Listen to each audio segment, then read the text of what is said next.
முதல்ல நான் வந்து வெற்றிமாறனுக்கும் தனுஷ் சாருக்கும் தான் நான் நன்றி சொல்லணும். இது எல்லாருக்கும் அமையுமான்னு தெரியல.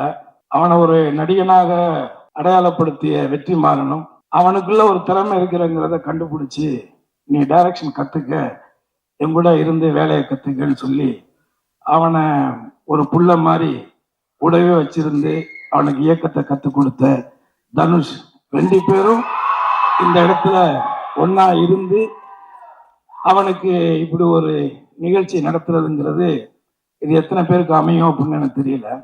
ஆனா என் லைஃப்ல ஃபர்ஸ்ட் டைமா இவன் நடிக்கணும்னு முடிவெடுத்ததுக்கு பிறகு நான் வந்து இதுக்கு ஒரு லவ் படம், லவ் சாங்ஸ், நல்ல சாங்ஸ் வேணும் அப்படிங்கிற பொழுது நான் நேரடியா ஜீவிய ஒரு ஷூட்டிங்ல தான் போய் பார்த்து இந்த மாதிரி என் பையனை வச்சு பண்றேன் தம்பி, நீங்க தான் பண்ணி கொடுக்கணும் அப்படின்னு நான் கேட்டேன்.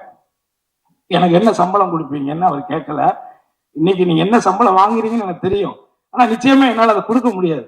ஆனா ஏதாவது நான் என்னாவது பண்றேன் அப்படின்னு சொல்லும் பொழுது அதெல்லாம் ஒண்ணு வேண்டாம், உங்களுக்காக என்னுக்காக நான் இந்த படம் ஃப்ரீயா பண்றேன் அப்படின்னு இந்த 25 வருஷத்துல எனக்கு இந்த சினிமாவில் இந்த ஒரு வார்த்தை, இன்னைக்கு எப்படி பார்த்தாலும் அவர் பண்ற படங்கள், இப்ப தனுஷ் அவர் கூட எல்லாம் படம் பண்ணிட்டு இருக்காங்க, அந்த படங்கள் அவர் என்ன சம்பளம் வாங்குறாருன்னு தெரியும். நம்ம சொன்ன ஐடி பிரச்சனை வந்துடும், அதனால நம்ம சொல்லக்கூடாது.